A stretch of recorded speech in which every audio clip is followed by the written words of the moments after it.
बिस्मिल्लाहिर्रहमानिर्रहीम। अस्सलाम वालेकुम नाजरीन, आप देख रहे हैं SM वेब इन्फो और इस चैनल को सब्सक्राइब करना ना भूलिएगा। आपके सामने आपकी खिदमत में गुलदस्ता तारीफ़ पेश करने की सादत हासिल कर रहा हूँ। कलाम है मोहम्मद तला हनफी साहब का। जा जिंदगी मदीने से झोंके हवा के ला, शायद के हजूर खफा हैं मना के ला।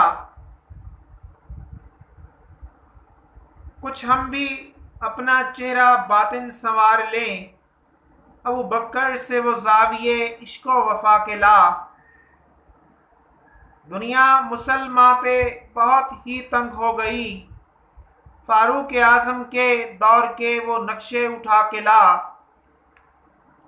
जिनसे महरूम कर दिया हमको निगाह ने, उस्मान गनी के वो जाविये शर्मो हया के ला।